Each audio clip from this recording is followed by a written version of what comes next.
안녕하세요. 친절한 휴양지 462회 시작하도록 하겠습니다. 시작하기에 앞서 각자 저희 개인 소개하고 시작하겠습니다. 저는 예금보험사 서민금융진흥원 하나은행에서 금융교육을 진행하는 JP금융연구소의 정승우 소장입니다. 반갑습니다.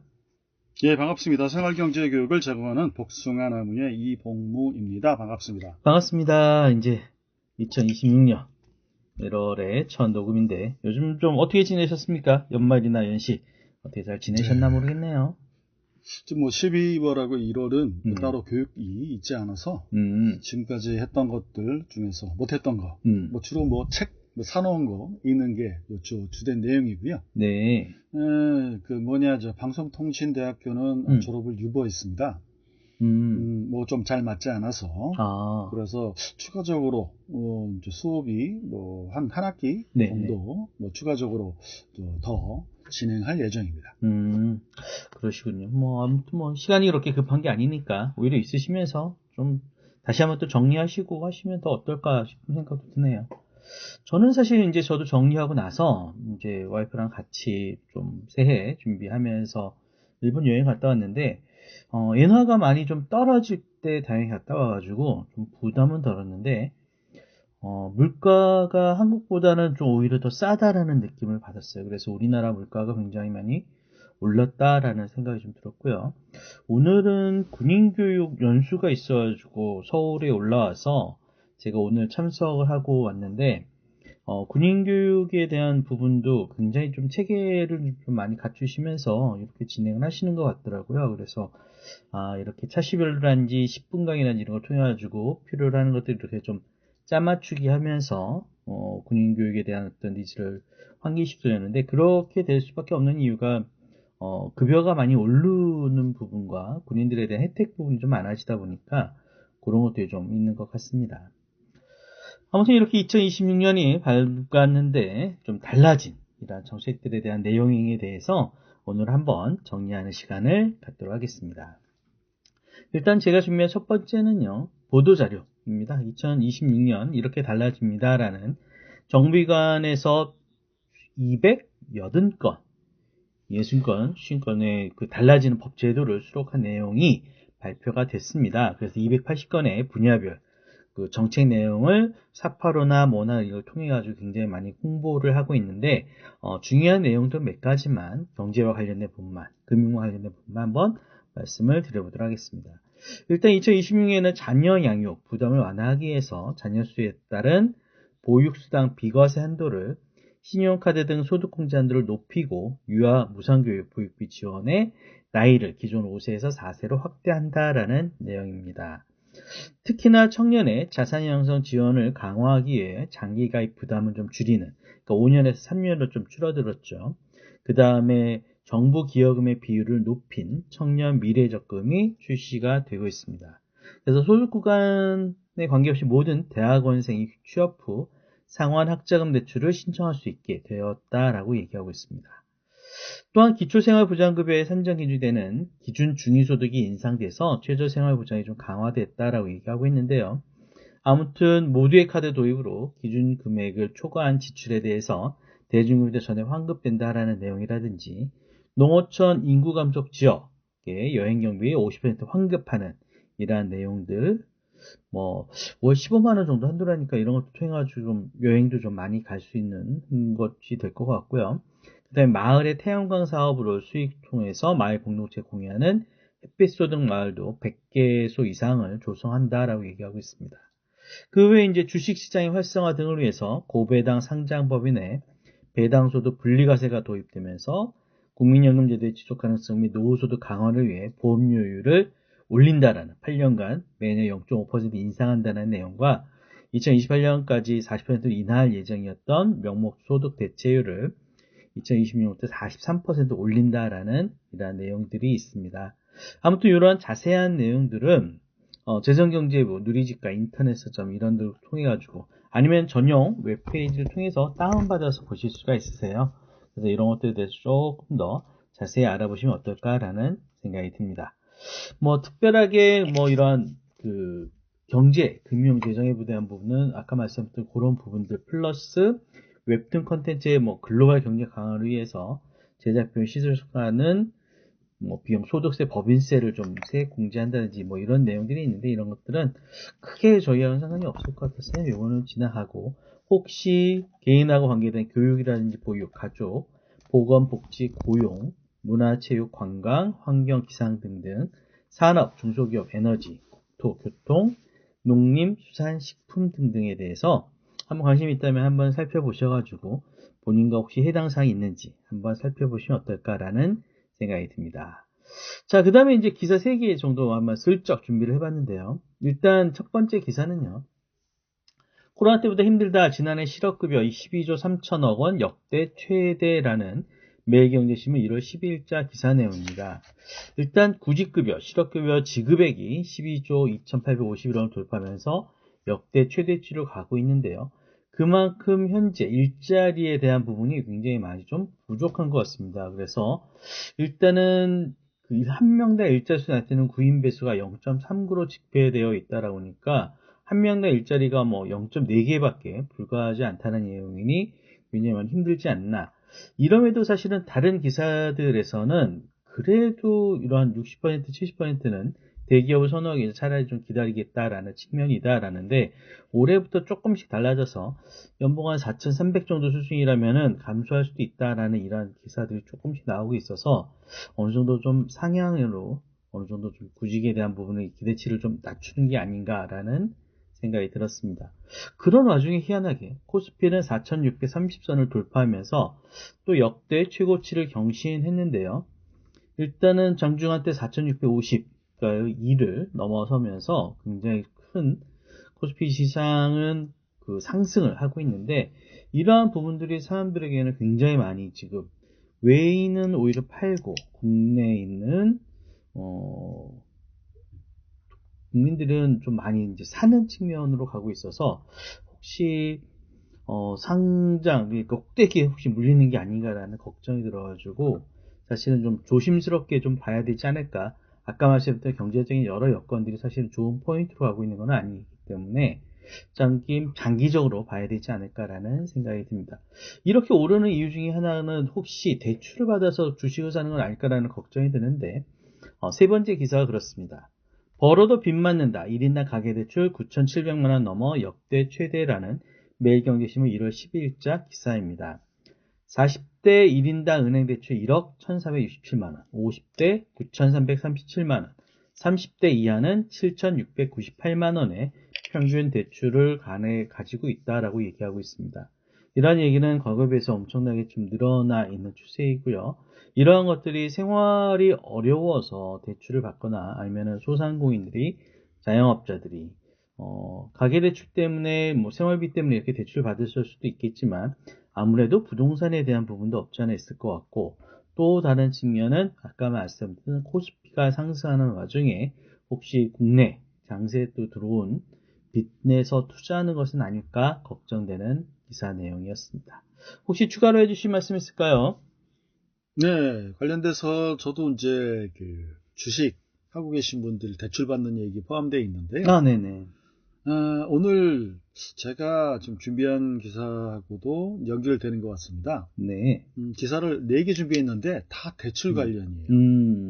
네, 하나는 은행에서 대출, 그 다음은 증권사에서 대출, 또 하나는 소상공인 대상으로 대환대출 플랫폼이 나온다는 얘기가 있고, 또 하나는 주택금융공사 얘기가 있는데, 결과적으로 봐도 주택금융공사도 대출 얘기거든요. 네. 요번 주에 있었던 그 일들 중에 가장 좀 충격적인 일이 있다면 혹시 어떤 게 있으셨을까요? 요번 주요? 오늘이 네, 월요일인데 혹시 지난주인가요? 그러니까 지난주. 아, 지난주? 미국의 거기 친구인가요? 아, 베네수엘라 친구? 그렇죠. 대놓고 지금 기름을 뺏겼다고. 그러니까. 아니, 진짜 이란도 들어갈 지금. 그러니까 이란도 난리 났는데. 네. 아, 나 걱정돼 죽겠어요. 캄보디아나 태국은 이제 지들끼리 알아서 할 거고. 네. 근데 여긴 지금 기름이 있잖아, 베네수엘라는. 근데 이렇게 염치 없이 들어가도 됩니까? 그러니까. 근데 아무도 찍소리 못 하잖아. 그렇죠. 아무도 못 하죠, 지금. 예. 뭐 그런 것도 있었고, 또 하나는 코스피 5천 간다. 그거야 뭐 계속 얘기 나오고 있던 거라. 아니죠. 지난주 생각해 보세요. 네. 대통령 바뀔 때 공약이 5천이었어요. 안 됐었어요. 아니 그때 공약이 5천이었다고. 공약이 문제가 아니라 대통령 바뀔 때 사람들이 이제 3천 간다고 그랬을 때 비웃었어요. 그렇죠. 근데 한 달도 안 돼서 3천 가고 지금 4천 중반대잖아요. 그러니까요. 진짜 5천 가는 거야. 그러니까 지금 주식 안 한 사람들 어때요? 안달 복달이죠. 그죠. 우리 와이프가 그런 얘기 주식하고 있는 사람들 어떨까요? 더 해야 되는데 돈이 없어 현금이. 그렇죠. 그러니까 지금 아둥바둥하고 있는 사태이죠. 이건 좀 이따 기사로 또 다룰 거고요. 네. 그 다음이 제 나름대로는 지난주에 가장 충격적인 뉴스는 이거였습니다. 뭐요? 보스턴 다이나믹스의 아틀라스 로봇입니다. 드디어 나왔어. 네. 공장에서 일하는 로봇이.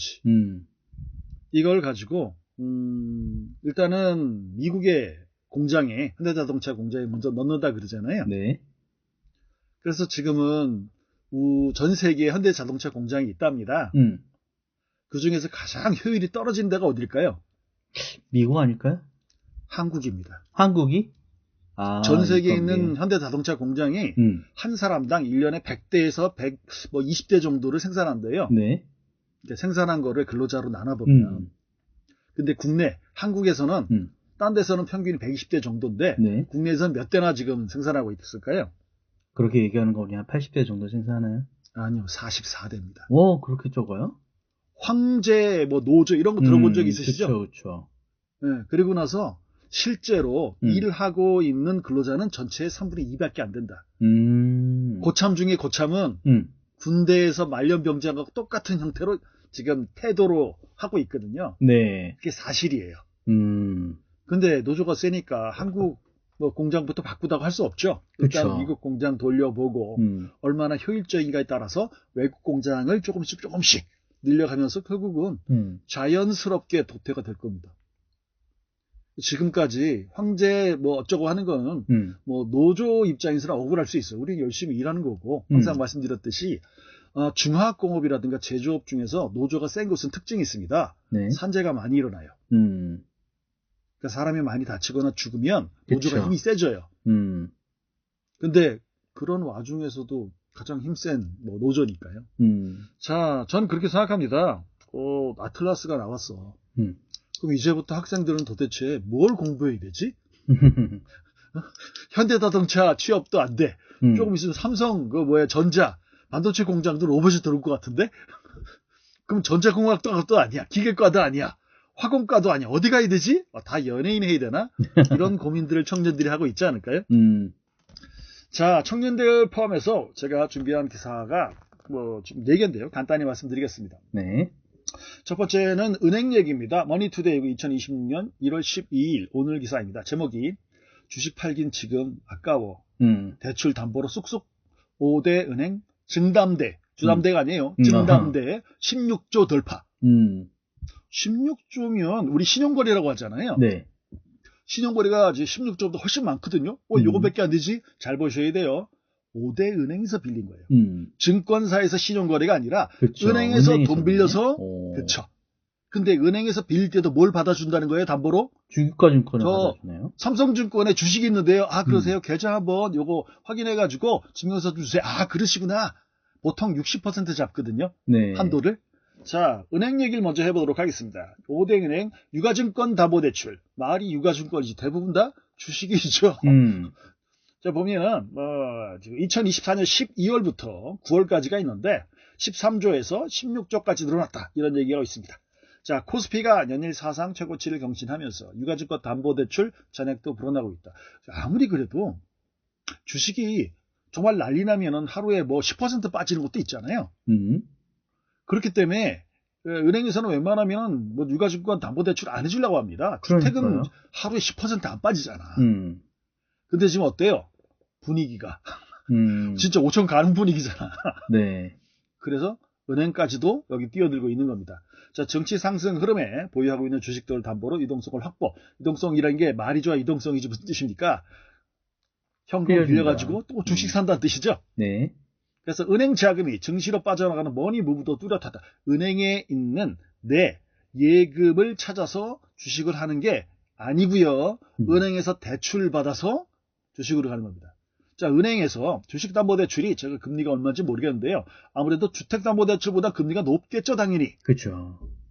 자, 그렇다면 지금 현재 담보대출 보통 아무리 싸게 빌려도 4% 뭐 그 정도 수준인데요. 그러면 예를 들어서 5%나 6%가 대출 금리라면 빌리시는 입장에서는 나는 5%, 6% 빌려가지고 10% 수익 낼 수 있는 게 확실해 라는 생각이 있어야 빌리지 않을까요? 그렇죠. 왜냐하면 그 사이에 이거 빌리면 이거 거시기 내야 됩니다. 대출 이자. 그렇죠. 자, 5대 은행의 KB, 국민, 신한하나우리, NH농협, 유가증권 담보대출이 아까 말씀드린 대로 16조를 훨씬 넘었습니다. 자, 여기서는 이렇게 얘기하네요. 유가증권 담보대출은 주식, 채권, 수익증권. 수익증권은 뭘까요? 펀드. 그렇죠. 대표적인 건 펀드 같은 거죠. 담보를 제공할 수 있으니까. 은행에서 가입하셨을 수도 있죠. 네. 자, 근데 은행에서 가입해서 은행에서 주식을 가입할 수 있나요? 안 되지, 그거는. 안 되죠. 그렇죠. 자, 예를 들어서 ISA 안에 있는 주식을 산다면 또 별개야겠네요. 전통적으로 증권사, 이게 나오죠. 신용거래를 제공하는 것은 전통적으로 증권사입니다. 왜? 자기네들 회사에 있는 잔고를 볼 수 있으니까. 그렇죠. 그래서 취급하는 상품인데 은행에서도 규모가 비교적 크지 않으나. 지금 16조 나갔는데 뭐라고 얘기했어요? 비교적 규모가 크지 않으나. 그러니까 개인과 법인 모두 이용할 수 있다. 지금 오늘 기사 안 나왔는데요. 다른 기사에 이런 게 있었습니다. 기업이 가상화폐에 투자하는 것을 허락한다. 그러려면 상법 바뀌어야 돼요. 왜요? 다 주식회사니까. 자, 별도의 단일적, 지금까지 예를 들어 주식회사가 자기 제조업, 이런, 부동산이 좋았을 땐 이런 생각했습니다. 우리 제조업인데요. 물건 만들어서 팔아서 수익 내는 거는 단기 수익 안 나와도 상관없어요. 단기 수익 빵이라도 상관없어요. 왜 그렇죠? 단기 수익으로 돈을 못 벌어도 뭘로 돈 벌 수 있어요? 그 회사가 가지고 있는 부동산으로. 그렇죠. 그런 회사 진짜 많거든요. 근데 이제는 부동산 투자 말고 모두 가능해진다고요? 주식 투자도 비트코인 넣는 것도 가능해지는 거야. 세상이 완전 지금 다른 세상 쪽으로 가고 있는 거죠. 자, 잔액이 계속 늘어났고 은행 입장에서도 은행의 생각이 바뀐 거죠. 이거는 가능하지 않을까?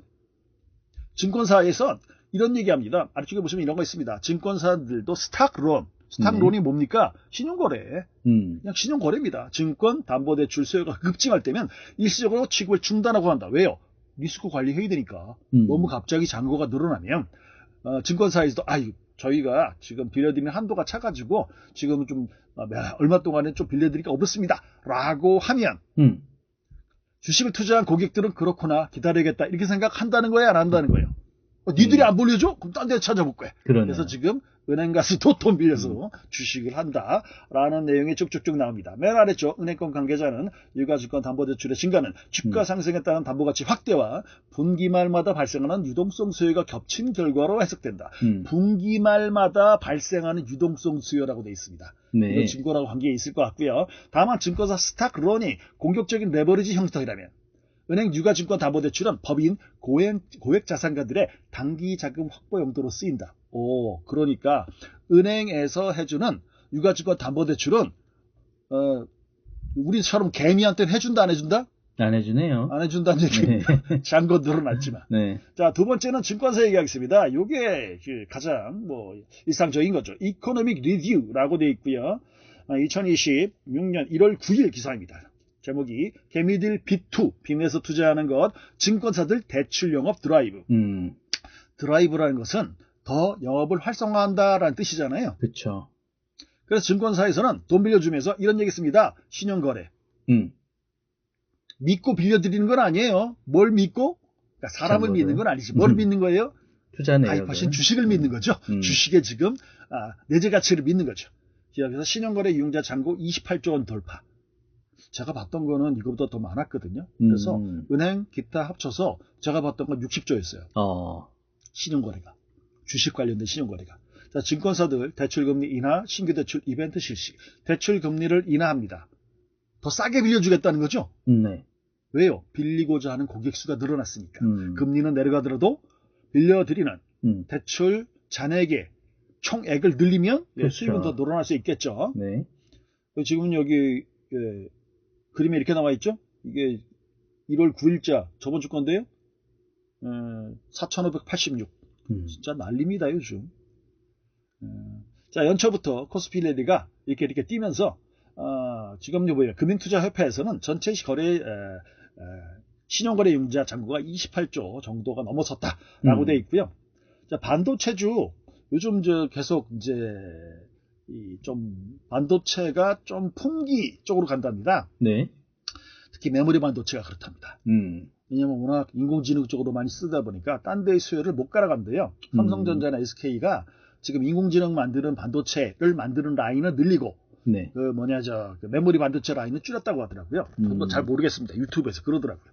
자, 특히 반도체주를 중심으로 한 신용거래 융자 규모가 커지는 것으로 나타났습니다. 자, 삼성전자 신용거래 융자 잔고는 1조 8천억 정도 최대치를 기록했고요.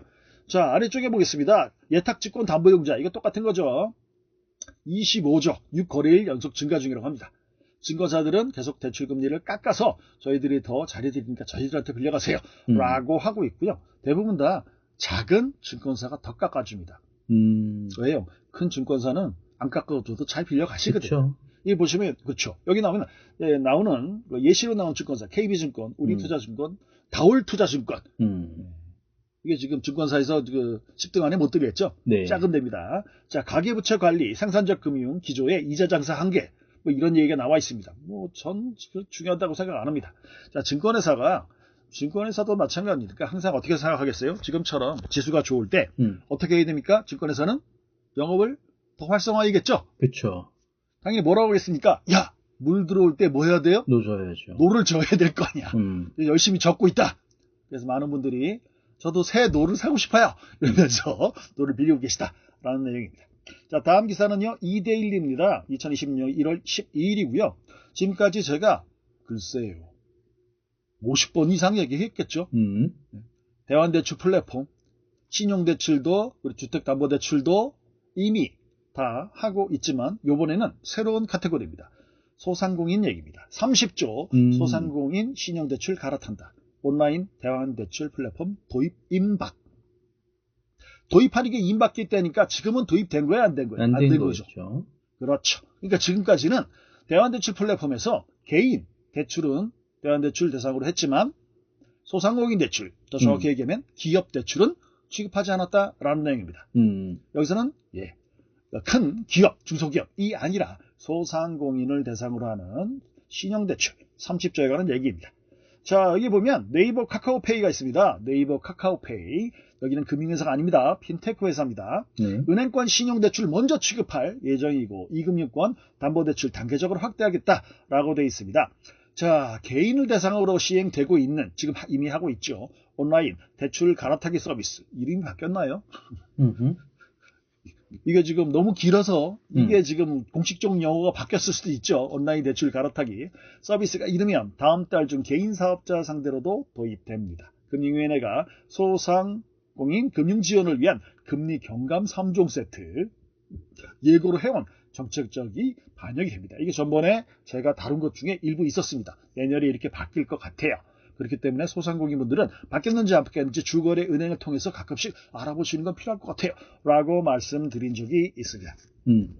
자, 요번에는요. 잘 될지 안 될지 모르겠지만 은행이라던가 다른 금융회사 말고 핀테크 회사들이 조금 더 앞에 나올 가능성이 생겼습니다. 여기 보시면 네이버페이, 카카오페이, 페이 회사들이죠.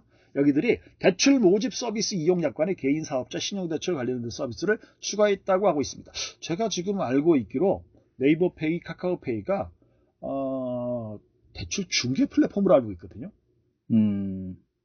중개가 의미가 뭡니까? 본인이 계약하는 거 아니죠. 그렇죠. 쌍방 당사자를 연결시키는 공인중개사처럼 중개입니다. 근데 뭐 제도가 바뀌어가지고 당신도 빌려주세요. 뭐 그렇게 바뀔 가능성이 없는 것은 아닙니다. 자, 금융위가 개인 사업자 대출을 온라인 갈아타기 서비스로 확대하는 것은 소상공인들이 이자 부담을 경감하기 위해서다. 무슨 뜻이에요? 대환대출이라는 게 금리가 싸거나 조건이 유리해지면 바꾸겠습니까? 안 바꾸죠. 근데 여기 보시면 고금리, 고물가로 어림을 겪는 소상공인에도 온라인 갈아타기 서비스를 적용해달라는 요구가 이뤄졌습니다. 그래서 지금 개인 사업자 연체율이 0.72%에 이른다고 합니다. 근데 이거는 대상이 앞에 보시면 뭐라고 나와 있어요? 은행. 은행과 거래하는 소상공인이 지금 연체율이 0.72라고 합니다. 저희 지금 시간이 한 10분 정도 남아서 이 기사하고 다음 기사를 짧게 하도록 하겠습니다. 네. 개인사업자 대출 갈아타기는 우선 은행권 신용대출을 중심으로 추진된다. 요게 지금 오늘 말씀 드리고 싶은 핵심이에요. 내가 지금 신용대출 받고 있는데요. 여러 군데서 받고 있어요. 근데 먼저 시작되는 것은 어디라고요? 은행이에요. 그래서 주거래은행에서 빌리신 신용대출에 대해서 담보대출을 안 해주나요? 일단 여기는 신용대출 먼저 나왔습니다. 개인 대상으로 하는 대환대출 플랫폼도 처음에 이렇게 시작했죠. 신용대출부터 시작해서 몇 달 해보고 그 다음에 담보대출 들어갔습니다. 그래서 좀 어려운 분이시더라면 여기 지금 언제 들어온다라는 얘기가 이 기사에는 없어요. 하지만 분위기상으로는 좀 일찍 들어올 것 같거든요. 그래서 이 부분도 조금 확인해 보시는 것을 추천드리도록 하겠습니다. 다음 기사는 짧게 하겠습니다. 다 대출 얘기라고 했잖아요. 네. 이데일리입니다. 2026년 1월 12일입니다. 주택금융공사 얘기입니다. 올해 수도권 주택연금 가입 중요하죠? 줄인다. 누가요? 주택금융공사가. 수도권을 줄인대요. 보금자리로는 20조로 확대. 가계부채 관리 속에서 정책 모기지 선별 조정 기조. 정책 모기지 선별 조정이라고 되어 있습니다. 그리고 전세 수요 둔화에 전세 수요가 둔화되고 있답니다. 무슨 뜻입니까? 월세를 많이 선택하신다는 거죠. 네. 그리고 또 중요한 것 특히 많은 분들이 고생하셨던 빌라를 대상으로 한 전세 사기. 그러니까 빌라로 들어가실 때 어쩔 수 없이 빌라 들어가더라도 요즘은 전세보다는 뭐를 더 선호하신다고요? 월세. 왜요? 전세보다는 월세가 뭐가 훨씬 작으니까 보증금. 그렇죠? 네. 보증금 떼일지 안 떼일지 걱정할 때 어쩔 수 없이 들어가 있는다면 그러면 차라리 월세를 좀 내더라도 보증금 작은 거 리스크를 줄여야지 라고 선택하시는 분들이 늘어나고 있는 것 같습니다.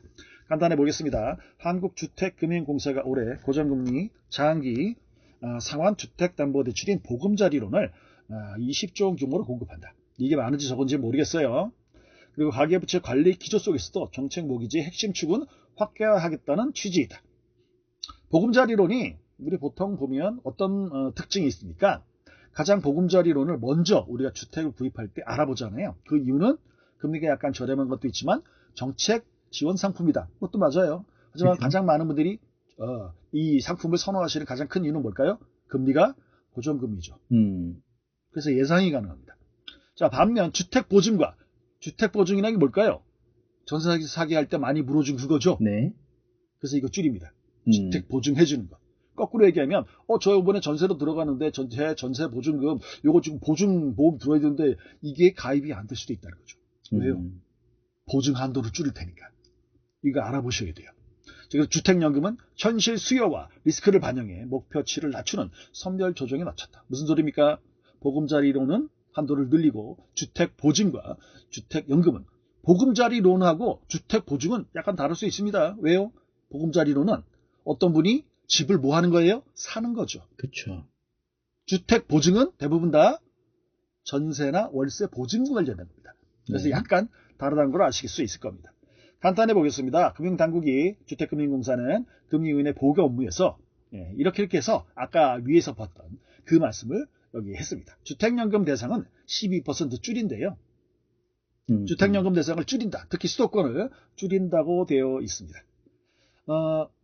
주택금융공사 입장에서는요. 작년에 가장 큰 손실을 봤다면 뭐 때문에 봤을까요? 당연히 주택연금? 아니죠. 전세 사기 물어준 돈이죠. 그렇죠. 그 회수돼 안 돼? 안 된다고 그랬잖아요. 저 계속 지금 우리 녹음 듣는다고 그랬잖아요. 평균 회수율이 얼마라고? 8%. 근데 그 돈 다 누구 돈? 국민 돈. 그렇죠? 네. 맨 아래쪽에 보겠습니다. 금융위 산하 금융유관기관들, 금융위원회 산하 금융유관기관들, 우리가 알고 있는 모든 금융 관련된 금융회사가 아니면서 금융관한 업무를 하고 있는 것. 네. 예금보험공사 같은 거. 이런 기관들은요, 올해 신용정보, 보안결제, 보험, 모험자본들, 금융인프라 전반의 기능 고도화에 나선다. 다 뭐 한다고 그래요? 저희 인공지능 해요. 라고 한다고 그랬죠. 자, 신용정보원에서는 소상공인 맞춤형 신용평가 고도화, 기관 간 데이터 협력을, 성장 금융에서는 지적투자 확대와 정책펀드 간 역할 정립을 주문했다라고 되어 있습니다. 제가 보기엔 가장 중요한 거 다음이에요. 금융보안화. 가장 많은 이 정보가 털린 것은 쿠팡이지만 오늘 하나 더 털렸죠? 보셨습니까? 네, 못 봤는데. 학습지에서 하나 더 털렸어요. 아하. 그래서 제가 보기에는요, 올해 초 금융 이 당국에서는요, 아마 금융 정보 포함해서 개인정보 보호에 관한 내용이 가장 주된 화두가 되지 않을까라고 개인적으로 생각합니다. 자, 여기까지 하겠습니다. 알겠습니다. 사실 2022년 밝았지만 아직은 희망적이지는 않은 뉴스들이 많이 나오고 있지만 뭐 그런 와중에서도 사실 기회라는 것은 항상 다가오는 것 같습니다. 그런 측면에서 좀 더 좀 냉철하게 좀 분석하시면서 리스크는 좀 줄여나가시는 그런 스탠스를 유지하시는 것이 어떨까라는 생각이 드네요. 오늘도 함께 해주셔서 감사합니다. 수고하셨습니다. 예, 감사합니다.